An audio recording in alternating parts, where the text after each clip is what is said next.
This is Neil Schneider for MTBS-TV. E3 Expo is over, but I found one more interview for us, and I think this is going to be good. To my immediate right is Scott Tung. Scott, welcome to MTBS. Thank you.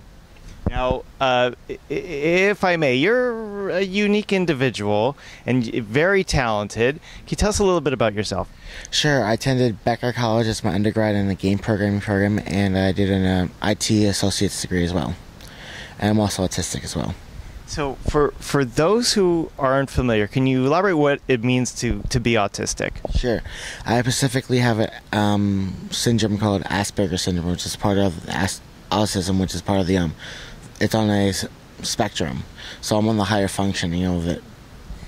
And you have unique gifts. I mean, could you talk about some of there's some of the amazing things you're able to do? Sure. I can visualize chess games in my mind without looking at the board. I can visualize color as numbers and various others, like just visualizing calculations without even looking at the paper. Now, I've seen some of your work.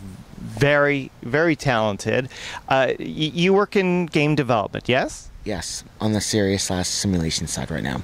Excellent. So now I understand you have a personal interest in virtual reality. Can you tell us about some of your stuff? Sure. Currently I'm working on a virtual reality museum with using the Oculus Rift in the Unreal Engine. Originally started in the EDK, and then we swept over to Unreal 4. Now, beautiful work. I mean, can you talk about the work that went into it? Sure.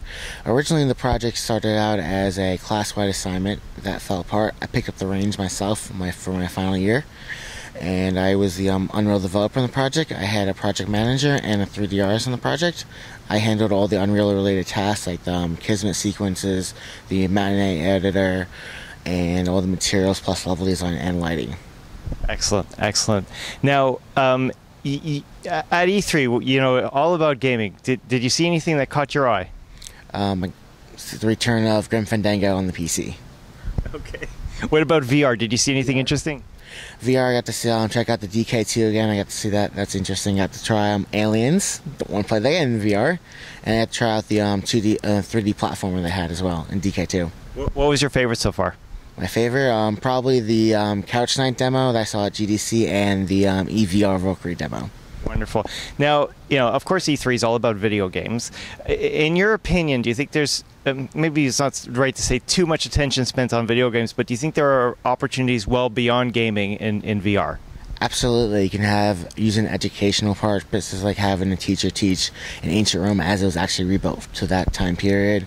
You can have it for architectural purposes, so you can have a building built virtually before you go build it for real. And you can also use it for training purposes for first responders, military, and various other uses. Now, I understand that you're a Sony MVP. What does that mean? I'm part of the Sony's PlayStation MVP community program, which basically we interact with other community members on the forums, playing in-game events on the online network and various other events such as E3 they sent me out to. So I take it Sony kept you very busy during E3? Yeah, they had to put me on a pretty booked schedule. Excellent, excellent. And I understand you're also heavily involved in your community. Can you talk a little bit about that? Sure. I also work at an after-school recreational program where you have kids dropped off from the middle school and they get to play games, pool, take them outside, play kickball when the weather's nice. And why do you do this? Like, why is this so important?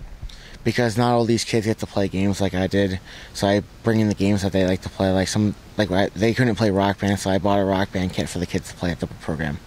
Wonderful, wonderful. So what are you looking forward to? So, I mean, you've seen all these technologies at E3, you've seen stuff from Sony, you've seen stuff from Oculus. What would you like to see happen within the next year or two? Another dev kit, a high-res dev kit of Oculus, and possibly release it at the consumer version. Okay, you're preaching to the choir, brother. Wonderful. Well, thanks so much for joining us on MTBS-TV. Was it a good E3 for you?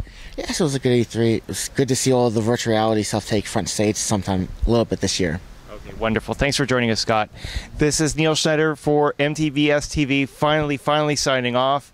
Thank you for watching.